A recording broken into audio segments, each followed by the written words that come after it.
Bonjour et bienvenue dans votre émission Éco-Débat. Vous l'aurez constaté, nous vivons un été particulièrement chaud avec des vagues de canicule qui se multiplient à travers le monde dans de nombreux pays et continents. On bat également des records de chaleur. Tout ceci n'est pas sans conséquence, bien évidemment, sur notre quotidien et sur la vie économique, notamment dans les secteurs de l'agriculture et de la consommation énergétique. Le tout à l'heure où Rabat vient d'accueillir la 5e conférence internationale sur les fleuves africains avec la participation d'une forte communauté scientifique dont certains sont nos invités. C'est le cas de Gilles Mahé, il est directeur de recherche à l'Institut de recherche pour le développement. Merci d'avoir accepté notre invitation. Merci. Notre deuxième invité s'appelle Jean-Marie Kilechi Onema. Il est le secrétaire général de l'Association internationale des sciences hydrologiques. Il participe également à cette conférence. Il est en duplex avec nous depuis Rabat. Jean-Marie Onema, soyez le bienvenu et merci d'avoir accepté notre invitation. Merci. Merci. Notre troisième invité, c'est le professeur Kamal Aberkani.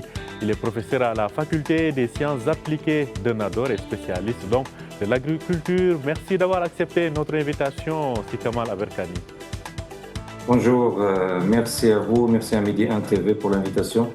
Merci à vous trois. Donc, comme je le disais, nous allons parler de l'impact de ce réchauffement climatique sur notre continent d'un point de vue économique. Mais avant cela, je vous le disais, Rabat a justement accueilli une conférence qui parle des fleuves et des rivières du continent, notamment l'impact aussi de ce changement climatique sur ces rivières. Alors, Gilles Mahé, vous en tant que directeur de recherche à l'IRD, vous avez participé à cette importante conférence, la 5e du genre.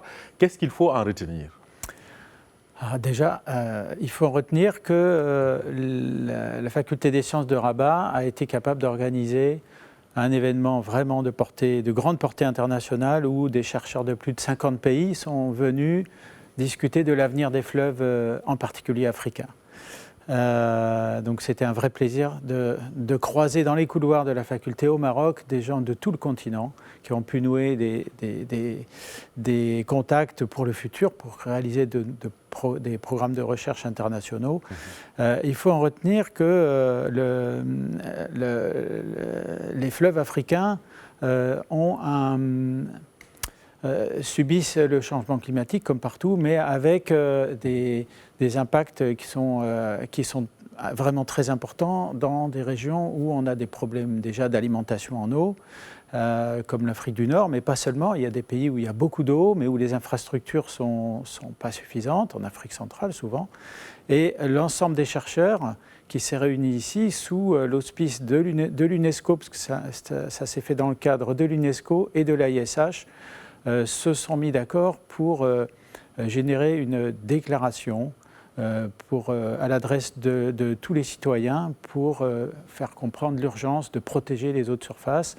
Je laisserai mon ami et collègue Jean-Marie Kilechi nous parler de cette déclaration qu'on espère pouvoir être le produit de cette conférence, issue de cette conférence de Rabat. Alors, Jean-Marie Kilechi, je pense que Gilles Mahé vous a bien lancé la balle. Justement, que contient cette déclaration de Rabat à l'issue de cette 5e conférence internationale sur les fleuves africains? Gilles Mahé l'a dit, la pression sur les rivières, sur le continent, nécessite non seulement des débats scientifiques, mais au-delà de ça, il faut qu'il y ait l'action. Et pour cette raison, cette conférence de Rabat a débouché sur une déclaration en 10 points. Et je ne vais pas les énumérer tous, mais je vais plutôt montrer les grandes lignes. C'est notamment les lignes par rapport à la durabilité. Et qui dit durabilité dans la gestion des ressources en eau, on voit la qualité des eaux, mais aussi la gouvernance, ça veut dire les institutions qui doivent entrer dans la gestion de ces rivières, qui doivent être plus robustes, plus flexibles, mais aussi le besoin de pouvoir faire le suivi et l'évaluation de nos rivières. Nos réseaux sont de plus en plus vieillissants.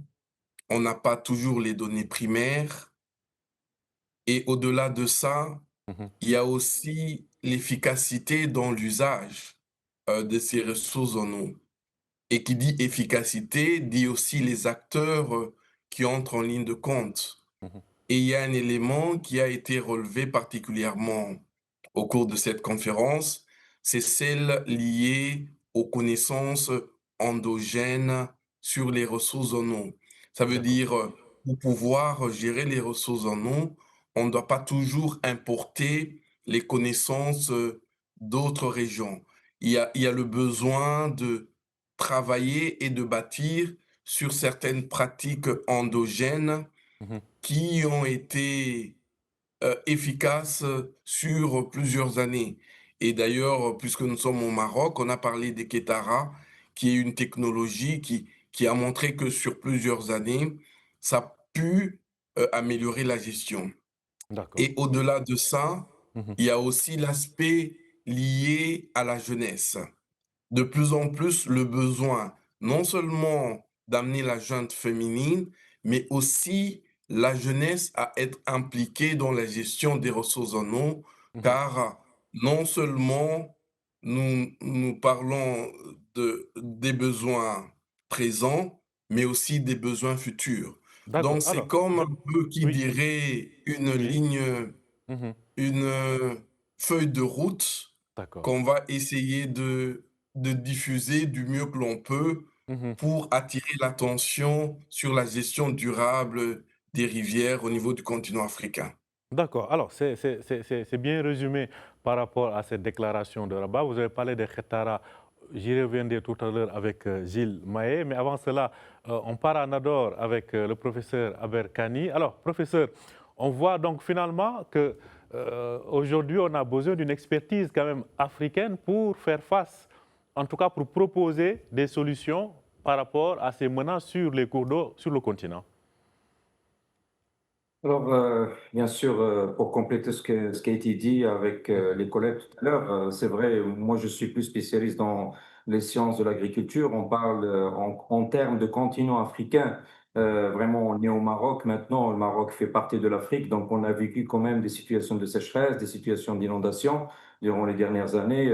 On a vu dans le Locus et dans le Rab avec toutes ces inondations et même avec 7 ans de sécheresse. Et j'imagine que les pays africains, chaque pays il a ses contraintes hydriques. Il y a des pays où ils ont plus d'eau, d'inondation, donc ils veulent se débarrasser du système de drainage. Bon, c'est plus le drainage qui est plus un problème. Il y a certains pays qui ont des précipitations qui n'est pas à temps. Donc, tous ces changements climatiques, ils ont perturbé, moi je peux dire, la chaîne de production agricole, soit en termes de production végétale ou en termes de production animale. Mhm. Alors, la question qui se pose, je pense que le souci, il est commun. Maintenant, on parle de chaque pays qui souffre de cette crise hydrique. Alors moi, je parle maintenant d'une alliance africaine pour la sécurité alimentaire, pour la souveraineté alimentaire. Si, par exemple, moi, je n'arrive pas à produire des fruits et des légumes à temps, bah, à ce moment-là, bah, il y a un autre pays qui peut produire.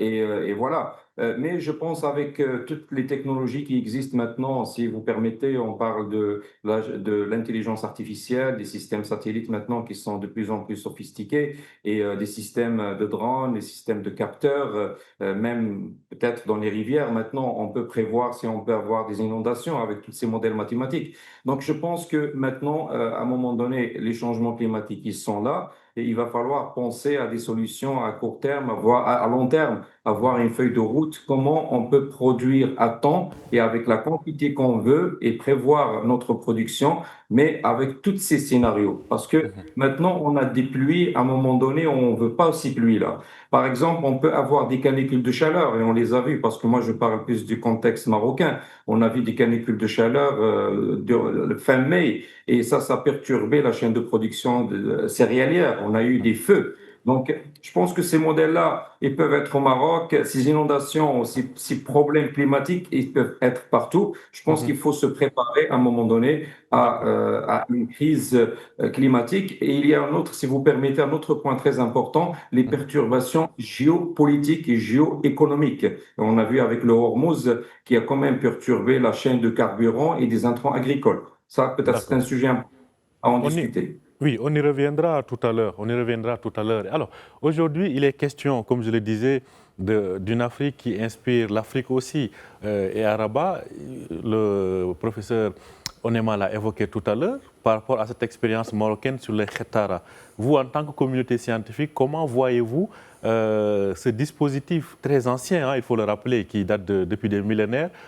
Pensez-vous que dans notre monde d'aujourd'hui, il a sa place pour contribuer à une agriculture durable et à la distribution de l'eau? Totalement. Et je pense que l'exemple d'Ertara au Maroc est un bon exemple de la volonté de faire vivre et revivre un système d'exploitation de l'eau qui est ancestral. Mais plus généralement, si je reviens un petit peu plus haut simplement que le Maroc, en ce moment, il y a des débats qui agitent les sociétés scientifiques sur une forme de décolonisation du savoir, c'est-à-dire est-ce que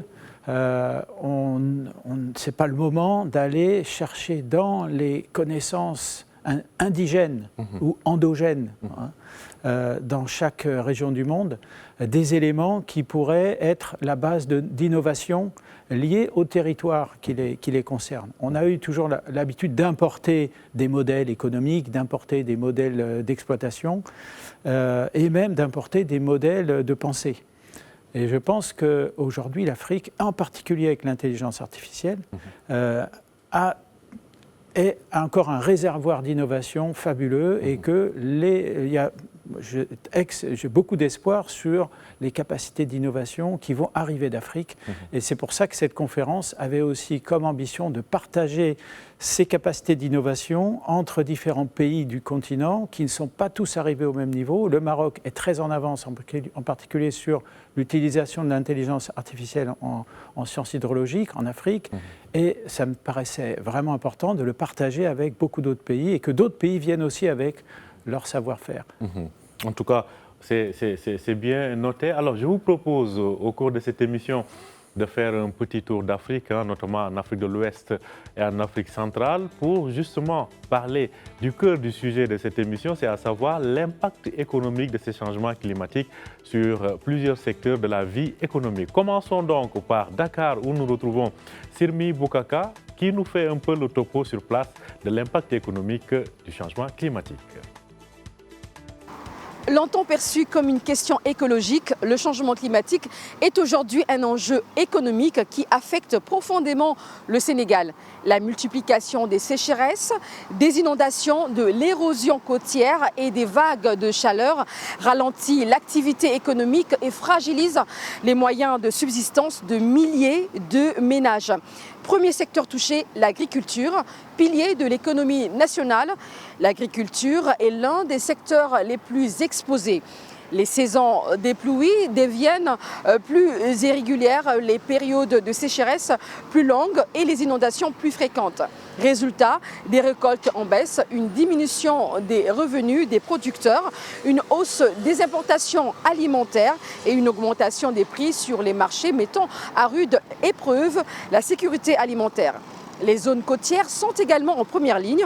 À Saint-Louis, Rufisque ou encore Dakar, l'érosion du littoral menace les habitations, les infrastructures, le tourisme et les activités de pêche, obligeant l'État à investir davantage dans la protection des côtes. La pêche qui fait vivre des milliers de familles subit elle aussi les effets du réchauffement des eaux et de la raréfaction de certaines espèces. Les captures diminuent et affectent toute la chaîne de valeur. Les conséquences sont aussi financières. Selon la Banque mondiale, en l'absence de mesures d'adaptation, les pertes économiques liées au changement climatique pourraient représenter 3 à 4% du PIB du Sénégal dès 2030, puis atteindre 9,4% du PIB à l'horizon 2050. Le rapport estime également que plus de 2 millions de Sénégalais pourraient basculer dans la pauvreté d'ici 2050 à cause des effets du changement climatique. Face à ces défis, investir dans une agriculture plus résiliente, protéger le littoral et développer les énergies renouvelables apparaît aujourd'hui comme une nécessité pour préserver la croissance économique et le développement durable du Sénégal. Merci Semi Boukaka, donc notre correspondante à Dakar. Alors, Jean-Marie, honnêtement, vous avez écouté ce sujet. On voit cet impact climatique sur le plan économique. Justement, vous aujourd'hui, si vous avez à rajouter davantage par rapport, peut-être que le public est plus concentré sur les effets sur la canicule, etc. Mais économiquement parlant, quelles sont les autres conséquences que vous voyez aujourd'hui? En effet, des conséquences des changements climatiques, c'est que l'eau affecte plusieurs secteurs de production. Et les changements climatiques, avec leurs extrêmes, ils affectent plusieurs secteurs de la vie. On a parlé, par exemple, de l'agriculture dans votre numéro du Sénégal. Évidemment, il y a l'industrie, surtout l'industrie manufacturière qui est aussi affectée. Mais vous avez également la distribution en eau potable qui est aussi affectée. Et il faudra retenir que les perturbations liées au changement climatique, avec les extrêmes qui sont encore plus prononcés et qui sont plus récurrentes, nécessitent plus d'investissement dans le secteur je dirais, des ressources en eau. Alors, ce qui signifie que si nous voulons un système ou une société qui soit en mesure de pouvoir continuer de vivre, puisque lorsque vous parlez de l'eau, vous parlez d'un besoin vital, en commençant par l'individu jusqu'aux différents secteurs de la vie, l'eau est critique. Alors, du point de vue économique, nous avons les perturbations qui auront tendance à affecter, par exemple, le produit intérieur brut. C'est établi de plus en plus que lorsque nous avons des sécheresses ou des inondations, nous avons les secteurs économiques qui sont affectés et qui ont des impacts sur le produit intérieur brut. Mais je voulais aussi dire que il faudrait peut-être qu'on parle aussi du capital humain, puisque lorsque vous regardez l'Afrique, vous avez 70% de la population qui sont jeunes ou bien qui ont moins de 25 ans. Ça veut dire qu'il y a un capital humain qui, si on peut renforcer ses capacités, ça pourrait aussi aider à résoudre certains problèmes que nous rencontrons, mais c'est aussi un problème du fait que cette explosion démographique nécessite plus d'actions pour pallier à cette croissance qui, par moment, n'est pas toujours contrôlée. Donc, les ressources en eau affectent plusieurs secteurs de la vie. Ici, on parle de l'économie, mais aussi des autres secteurs et des investissements à hauteur de nos ambitions et de nos besoins doivent accompagner. Autrement, Oui. on aura un continent qui sera très affecté, mais qui n'aura pas les moyens de pouvoir faire la politique de ses moyens. En tout cas, ceci est d'ailleurs souligné, hein, depuis plusieurs années, l'Afrique pollue moins, mais est plus affectée par les conséquences donc, de ce changement climatique. Alors, il y a un secteur qui est extrêmement fragile et c'est l'un des plus affectés. Et c'est la spécialité justement du professeur Kamal Aberkani que nous retrouvons à Nador. Alors, professeur, le secteur de l'agriculture aujourd'hui, face à tous ces chamboulements, comment peut-il tenir dans ce contexte? Pensez-vous que l'agriculture africaine pourra réellement tenir avec ce rythme de changement climatique? Alors oui, bien sûr, c'est une très bonne question parce que normalement, on était dans une phase de gestion de crise parce que quand même, on a eu des inondations, on a eu de la sécheresse. Donc je pense que les institutions étatiques, ils ont mis beaucoup d'efforts afin de gérer la crise. Mais maintenant, je pense qu'on est dans une phase d'estimation, c'est-à-dire, comme je disais tout à l'heure, d'avoir une feuille de route. Alors, qu'est-ce qui va se passer d'ici, je pense, 20 ans? Il faut se préparer à ce changement climatique. Donc, comment notre agriculture peut s'adapter à cette situation? Soit on a des pluies, soit on a des fortes chaleurs, soit, je sais pas, on a tout ce qui est, on appelle ça un stress abiotique qu'on peut pas contrôler. Donc, je pense que maintenant, si je parle parmi les solutions, je parle de la sélection génétique. C'est vrai que nos parents, nos grands-parents, ils ont eu une tendance d'utiliser des variétés pendant 30 ans, 40 ans. Mais je pense avec le climat était différent. On n'est plus le climat qu'on a en ce moment. Donc, je pense que la génétique, il aura un rôle très important. Et là, bien sûr, je parle pas de tout ce qui est OGM, je parle plus de la sélection naturelle génétique, d'avoir des variétés peut-être précoces pour éviter tout ce qui est évapotranspiration, des variétés qui ont un impact, je pense, économique très important. Et aussi, je pense que l'utilisation des bonnes pratiques agricoles, on parle d'utilisation des engrais naturels comme des biostimulants à base d'algues marines, je sais pas, c'est des choses qu'on peut améliorer notre production face à ces changements climatiques. Il y a je pense, un point très très important que je peux peut-être soulever, c'est la décarbonation. Maintenant, comme vous savez que l'Afrique est un continent agricole et par excellence, on a quand même une grande production et une grande performance de production.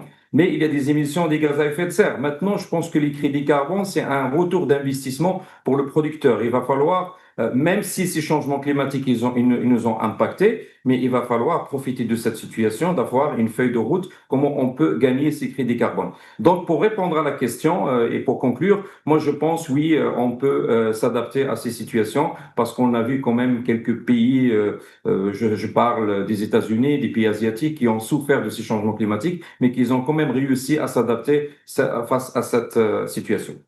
Je rappelle qu'à ce propos, l'initiative AAA avait été lancée depuis 10 ans maintenant, l'initiative pour l'adaptation de l'agriculture africaine et qui est d'ailleurs portée par le Maroc. Elle avait été lancée lors de la COP 22 à Marrakech en 2016. Alors, Gilles Mahé, sur la base de tout ce qu'on vient de dire, vous à l'Institut de recherche pour le développement, aujourd'hui, vous connaissez bien le continent, vous avez séjourné dans plusieurs pays du continent, vous connaissez les différences, le contexte africain.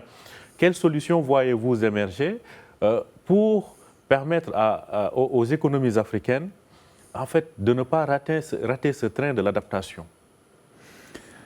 Alors ça, c'est une très bonne question et c'est une question qui dépend en partie de ce qu'on appelle la médiation scientifique, c'est-à-dire qu'il y a beaucoup de savoir.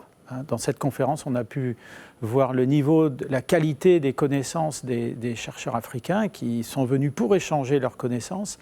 Mais il y a une deuxième partie, c'est comment on met en action ces connaissances.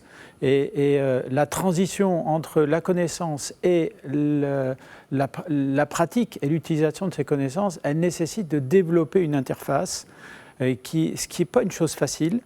Mais c'est à travers ces capacités de transférer les connaissances plus rapidement vers la société civile qu'on va plus rapidement et plus facilement, plus efficacement prendre en compte les nouvelles technologies dans l'adaptation au changement climatique. Si je peux prendre juste un exemple, le changement de régime des rivières africaines, des crues plus importantes par exemple, une réponse différente des sols aux pluies dues au changement climatique, ces changements de régime hydrologique ont un impact sur, par exemple, la construction d'infrastructures. Aujourd'hui, on construit encore les ponts, les routes, les barrages avec des normes hydrologiques qui datent d'avant le changement climatique. Ça conduit à des situations très délicates où des ouvrages sont, dès leur construction, mis en danger parce que les normes qui ont été utilisées sont aujourd'hui inadaptées. Ça fait à peu près 15 ans qu'avec l'UNESCO et l'IRD, on travaille avec tous les pays africains à mettre en place des normes qui sont adaptées au changement climatique. Et ça, c'est un travail de longue haleine parce que ça nécessite beaucoup de médiation, il faut convaincre que les changements climatiques ont des répercussions concrètes sur la physique de l'eau, des sols, des fleuves, et qu'on doit modifier un certain nombre de pratiques. Et je pense qu'il y a un créneau à prendre pour des jeunes sociétés africaines pour accélérer la transition scientifique vers la société civile pour accélérer l'adaptation. En tout cas, il faut, comme vous le disiez, créer cette transition entre le savoir et l'application sur le terrain. Et comme je vous l'avais dit à l'entame de cette émission, nous continuons notre tour d'Afrique. Cette fois-ci, faisons escale à Abidjan, en Côte d'Ivoire, où nous retrouvons Zainab Dosso pour nous parler de l'impact économique des changements climatiques sur place. Longtemps considéré comme un enjeu environnemental, le changement climatique est aujourd'hui un véritable défi économique pour l'Afrique. Responsable de moins de 4% des émissions mondiales de gaz à effet de serre, le continent est l'un des plus exposés à ses conséquences. En Côte d'Ivoire, les effets sont connus, les pluies deviennent plus imprévisibles, les épisodes de sécheresse et d'inondation se multiplient tandis que l'érosion côtière menace les villes et les infrastructures. Pour un pays où l'agriculture reste un moteur de l'économie, l'enjeu est majeur. Le cacao, dont la Côte d'Ivoire est le premier producteur mondial, représente près d'un tiers de recettes d'exportation et fait vivre environ 5 millions de personnes. Or, la hausse des températures et les perturbations climatiques réduisent progressivement les zones favorables à cette culture. Selon la Banque mondiale, près de 80% des entreprises ivoiriennes déclarent subir les effets du changement climatique à travers la baisse des revenus, l'augmentation des coûts de production ou le ralentissement des investissements. En conséquence, le PIB réel du pays pourrait diminuer de 13% d'ici 2050. Le littoral constitue un autre point de vigilance.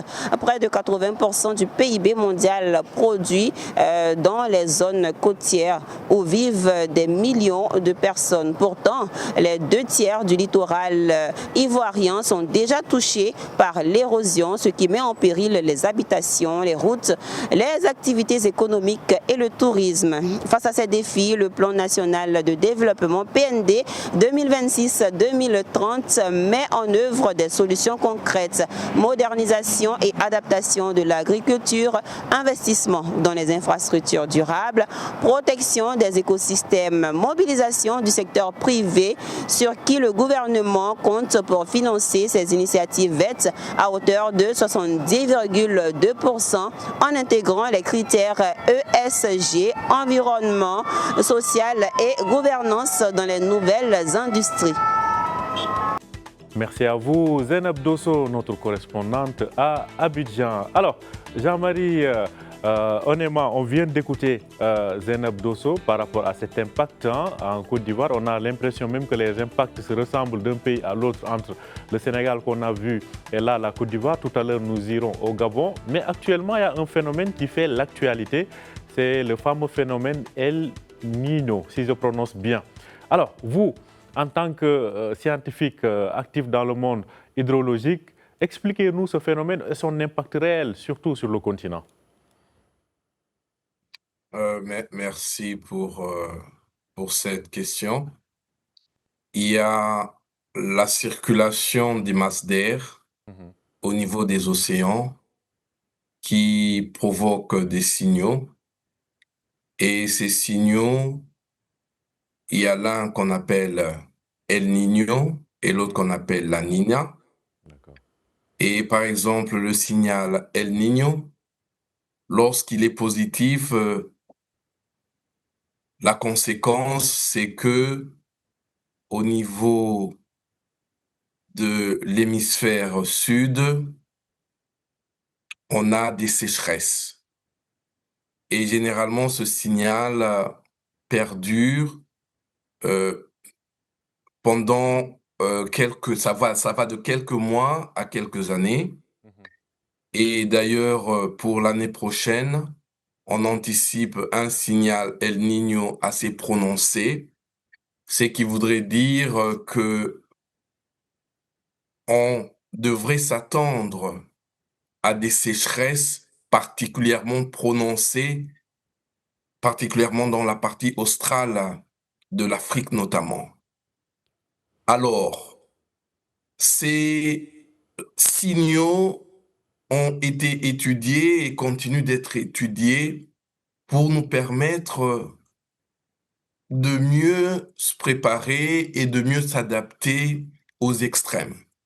Puisque, comme on l'a dit, l'une des caractéristiques des effets du changement climatique, c'est que, par exemple, nos sécheresses deviennent de plus en plus intenses, plus récurrentes, et leur extension spatiale devient aussi plus prononcée. Alors, lorsque nous sommes en présence des prévisions du genre, au niveau des pays, mais aussi au niveau des régions. Et je crois qu'un des grands messages qui sort même de cette conférence et qui sort des phénomènes naturels, c'est que nous sommes appelés à coopérer davantage en tant que nation. Vous l'avez dit tout à l'heure, ce qui se constate au Sénégal, c'est à peu près ce qui se constate également en Côte d'Ivoire. C'est aussi pour dire que les phénomènes extrêmes, que ce soit les sécheresses notamment, ils ne se limitent pas aux frontières administratives. Ça va au-delà de nos frontières. Donc nous sommes appelés à coopérer lorsqu'il s'agit de trouver des solutions par rapport aux extrêmes liés au changement climatique qui se répercutent dans le secteur de l'eau. Et ce qui ressort aussi de cette conférence, c'est le fait que pour les phénomènes, ils ont une tendance régionale et le phénomène comme Enzo qui est aussi global, mais les actions doivent être menées au niveau local. Ça veut dire les phénomènes affectent de manière globale, de manière régionale, mais les solutions doivent être générées au niveau local. Oui. Peut-être c'est ce que j'aimerais dire en ce moment-ci. Merci. Allez-y. Oui, oui. En tout cas, c'est bien expliqué par rapport à ce phénomène El Niño. Donc, on parle de ces réchauffements des océans depuis le Pacifique qui donc se répercutent sur une bonne partie de la planète. Alors, professeur Aberkani, par rapport au secteur agricole, doit-on s'attendre à des conséquences pour cette année 2026 et 2027 qui sont liées à ce phénomène d'El Niño? Écoutez, c'est vrai, ça dépend où on est. Moi, je vais parler plus du contexte marocain, par exemple. On a eu des situations d'inondation dans le Locos et dans le Var. Vous l'avez vu, après des années de sécheresse, on était dans une situation de 30% de barrage, vraiment une situation très critique pour le royaume. Et là, on s'est trouvé avec des situations de 100%. C'est vrai, dans la région de Sbou et tout ça, il y avait des inondations. En espérant que l'année prochaine, on n'aura pas les mêmes scénarios parce que quand même, les systèmes de drainage, c'est très difficile de trouver des solutions à court terme. Il va falloir travailler une carte hydrique à long terme pour avoir des systèmes de drainage. Lorsqu'on a un excès d'eau et on est dans un climat, dans un endroit où la géographie, ou je peux dire la géologie des terrains, elle est un petit peu difficile d'évacuer l'eau, donc c'est très difficile. Je pense que la question du changement climatique, on peut s'attendre à tout, hein. On peut s'attendre à des canicules de chaleur, on peut s'attendre à à des inondations, à des sécheresses. Donc, et on ne sait pas à quel moment. Par exemple, il y a des producteurs qui peuvent terminer leur production, mais à un moment donné, il va y avoir une coupure d'eau. Donc, avec une coupure d'eau, ils peuvent perdre toute leur production. Par exemple, si on a une canicule de chaleur pendant 3-4 jours, on peut perdre cette production. Donc moi, je peux dire, je suis pas un climatologue, je suis plus un agronome. Et moi, je peux dire qu'on peut s'attendre à tous les scénarios, mais comme je disais tout à l'heure dans ma deuxième intervention, il faut préparer une feuille de route à long terme afin d'éviter au moins ce genre de problème. Par exemple, si on utilise la génétique, c'est vraiment aussi d'éviter ce temps d'inondation. Pourquoi il faut produire dans des endroits où on a des inondations? Là, je vais revenir au système d'intelligence artificielle ou l'utilisation des capteurs intelligents ou d'utilisant des modèles mathématiques qu'ont généralement les chercheurs qui mettent dans le genre de modélisation climatique et l'impact sur l'agriculture. Pourquoi on peut, disons, être plus intelligent dans notre carte de production? Donc, il faut avoir une carte, si vous permettez par le terme, une carte intelligente de production. Il faut produire au bon endroit, au bon moment, et les zones de risque, il faut les éviter parce que et il faut avoir qu'est-ce qu'on cherche. C'est quoi la production, par exemple, de tomates qu'on veut? Par exemple, au Maroc, combien il faut qu'ils exportent? Combien il faut qu'ils importent? La même chose pour les autres productions. Donc, le jour qu'on va connaître nos besoins et nos exports, je pense à un moment donné, on peut éviter ce genre de problème, mais ça vient pas, c'est pas une solution qui vient vraiment sur 1 an ou 2 ans. C'est une carte, comment je peux dire, une feuille de route à long terme. Une solution donc à long terme. En tout cas, ce phénomène El Niño est à surveiller pour cette année 2026 et surtout pour l'année prochaine, avec donc ses conséquences sur le secteur agricole africain. Avant cela, on va aller au Gabon, notamment plus précisément à Libreville, retrouver sur place notre correspondante Daniela Eyemé. Elle, à son tour aussi, nous parle de la situation au Gabon, notamment un pays forestier qui est très couvert. Nous sommes en Afrique tropicale. Est-ce que le recul du couvert forestier est aujourd'hui une réalité? Qu'en est-il de l'érosion côtière? On va suivre tout cela dans ce stand-up donc envoyé par notre correspondante depuis Libreville.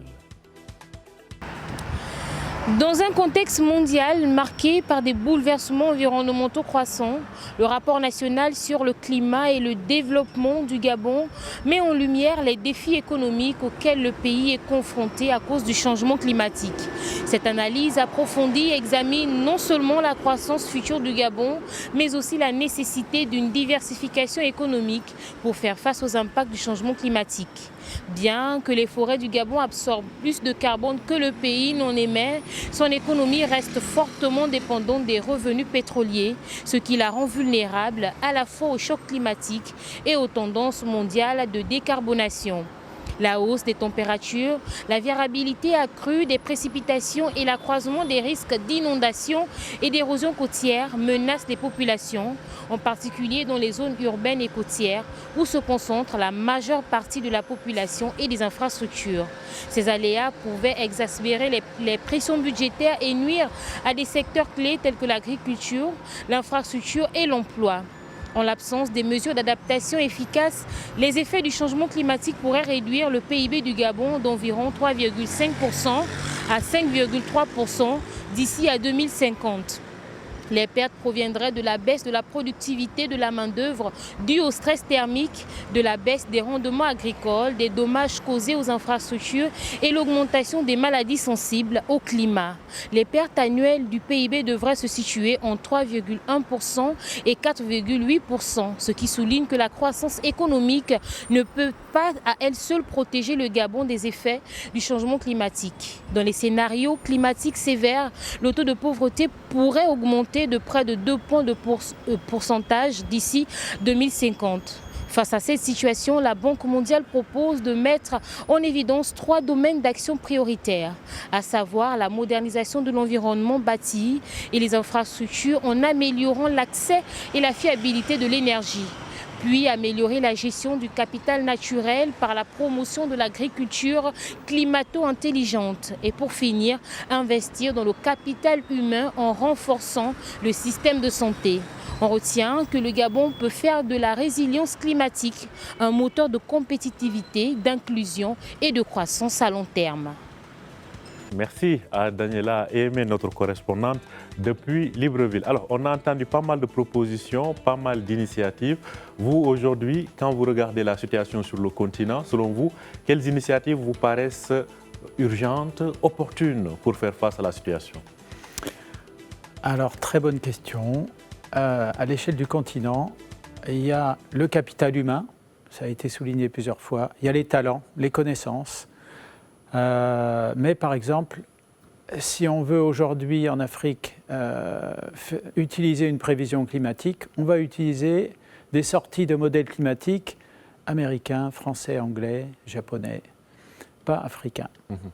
Donc je pense qu'il est urgent qu'en Afrique, il y ait une initiative continentale pour mettre sur pied un centre de prévision climatique qui intègre les talents africains et qui développe des projections qui sont liées vraiment aux spécificités du continent, parce que le climat intertropical est quelque chose de particulier qu'on ne trouve quasiment pas dans les autres pays où on développe ces modèles. Donc il faut développer ce centre de prévision africain du climat avec des chercheurs africains et développer le réseau d'utilisation des sorties de ce modèle avec en particulier ces nouveaux médiateurs de savoir. Et il y a toute une économie de la prévision climatique qui s'est développée dans beaucoup de pays, alors en Europe énormément, mais dans d'autres pays occidentaux, où des entreprises privées font du conseil aux agriculteurs, aux communes, aux États, sur les projections de température, de pluie, d'extrêmes, et qui vont être utilisées pour les investissements. Donc je pense qu'on est à un moment où, en Afrique, il y a toutes les capacités. Maintenant, il faut, au niveau interafricain, se décider à mettre en place ce centre de prévision climatique. Prévision donc climatologique. Alors, Jean-Marie Onema, vous êtes le secrétaire général de l'Association internationale des sciences hydrologiques. À votre niveau, qu'est-ce qui est justement fait pour sensibiliser, proposer des solutions, passer à l'action concrète sur le continent par rapport à cette thématique de réchauffement climatique qui menace aujourd'hui, en tout cas, pas mal d'économies du continent? Et effectivement, comme d'ailleurs cette conférence vient de le montrer, nous portons cette déclaration qui ressort de cette conférence de Rabat, puisque nous sommes convaincus que, en tant qu'association des scientifiques qui travaillent dans le secteur de l'eau, nous devons fédérer tous nos efforts. Nous devons pouvoir travailler ensemble à s'assurer que les sciences aident à la prise de décision. Ça veut dire que ce n'est plus une science pour le plaisir de le faire, mais une science qui doit donner des solutions. Et du point de vue de l'Association des sciences hydrologiques, aux côtés de l'accompagnement des initiatives comme celui sur cette conférence sur les rivières africaines, on a des programmes qui courent sur une période de 10 ans où notamment nous fédérons les connaissances à partir de nos 10 commissions qui travaillent sur les différentes thématiques liées à l'eau pour que les sciences hydrologiques puissent conduire aux solutions. Et juste aussi pour dire un mot par rapport à ce que Gilles Mahé disait aussi, vous savez, au niveau de l'Association internationale des sciences hydrologiques, nous couvrons les 166, nous avons 166 pays qui sont couverts avec nos 13 000 membres. Mais une des choses que nous avons apprises, c'est que pour pallier ou bien pour tenter de résoudre des problèmes liés à l'eau, et cette fois-là surtout en Afrique, il faut qu'il y ait cette approche qu'on appelle systémique. Ça veut dire, pour résoudre les problèmes de l'eau, on doit pouvoir aussi parler aux secteurs connexes liés au secteur de l'eau. Ça veut dire, on ne doit pas seulement se limiter à l'eau, mais on doit regarder tout ce qui est lié à la mise en œuvre. Et qui dit mise en œuvre parle du capital humain, parle des moyens financiers, parle des cadres institutionnels pour pouvoir trouver des solutions qui seront durables. Et peut-être pour terminer, Oui. c'est aussi cet appel en tant que scientifique de demander aux décideurs d'utiliser toutes ces connaissances qui existent pour pouvoir informer la mise en œuvre de certaines dispositions politiques. Donc, En tout cas, oui. si on peut mettre en œuvre ça, je crois que ça pourra faire une grande différence. En tout cas, c'est très bien dit et c'est très intéressant. Alors, professeur Aberkani, par rapport à cette alliance africaine dans le secteur agricole, quelle solution cela pourra apporter? Écoutez, moi je pense que ce qui a été soulevé par les collègues tout à l'heure, parce que dans les universités on travaille des projets de recherche internationaux, on entend de plus en plus des projets qui sont multidisciplinaires. Maintenant, je pense que la recherche scientifique elle a un rôle très important et il faut impliquer tout le monde. Si par exemple je parle des programmes euro-méditerranéens comme PRIMA, nous avons participé dans plusieurs projets où vraiment on fait de la science avec une solution, je ne sais pas, on teste un système digital ou une variété génétique, mais je pense que c'est pas entre chercheurs, mais c'est aussi de faire impliquer les stakeholders, ou on appelle ça les parties prenantes, et aussi les policy makers. C'est les gens qui vraiment qui vont faire qui vont prendre des décisions. Je pense que maintenant, qu'est-ce qu'il faut retenir, c'est vraiment c'est pas que de chercher un financement pour faire de la recherche ou de faire de l'innovation. Je pense qu'il va falloir peut-être développer des programmes. Il faut voici aussi définir les thématiques. Chaque pays africain a ses contraintes. Il y a des pays que peut-être ils n'ont pas de problème de sécheresse, ils ont plus de problèmes de température ou de problèmes d'érosion. Et il y a des pays où ils ont il y a de la sécheresse, que c'est une problématique. Je pense qu'il va falloir faire un diagnostic général, comme ça a été aussi soulevé, ce centre de modélisation. C'est une partie de recherche qui peuvent se faire au niveau africain, parce que normalement, on n'a pas de data, à ma connaissance. Peut-être l'Afrique, c'est un autre système qui a un climat différent, qui a une agriculture différente, un sol différent. Donc, je pense qu'il va falloir peut-être collecter plus de data au niveau africain. Et c'est une opération qui va prendre beaucoup, beaucoup de temps. Et moi, je ne parle pas que de l'agriculture, je parle du système hydrologique, du système climatique. Je pense qu'il faut faire impliquer tout le monde dans cette proposition. Et qu'est-ce qu'il faut retenir de cette conférence ou bien d'autres conférences aussi qui ont eu lieu dans les autres continents, c'est avoir, comme je disais, une feuille de route à long terme où on va faire impliquer tout le monde et même les compagnies. Parce qu'il faut savoir qu'au niveau africain, il y a beaucoup de compagnies qui vendent leurs intrants agricoles, je ne sais pas, des semences, des engrais et tout ça. Il faut faire impliquer ces compagnies, pas que pour le profit commercial, mais aussi de les impliquer dans la R&D et avoir vraiment, c'est pas que des projets lorsque le projet est terminé et on va dire, écoutez, on a eu un livrable. Non, je pense que le livrable, il faut qu'il se suivra. Il faut une chaîne de R&D qui va donner une solution à long terme. Chaîne donc de recherche et développement. Alors, il nous reste quelques minutes pour terminer. Gilles Maé, vous me souffliez tout à l'heure avant le début de cette émission que cette 5e conférence qui a été organisée à Rabat vous a particulièrement marqué en termes d'organisation et de contenu.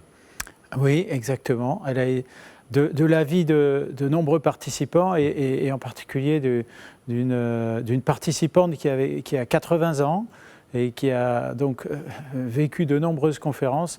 C'était la plus intéressante et la mieux organisée à laquelle elle ait pu assister. Et cette dame est une spécialiste de la transmission de la connaissance par le film documentaire, et elle a été particulièrement intéressée par la session finale de cette conférence qu'on a dédiée aux relations entre sciences et société, où plusieurs films ont été projetés. Il y a eu des réalisations d'activités artistiques par des élèves de collège, donc la transmission des savoirs. Je pense que c'est quelque chose qu'on ne fait pas assez dans les conférences habituelles, et on va, j'espère, développer cette pratique d'inviter plus le grand public à ces réunions scientifiques.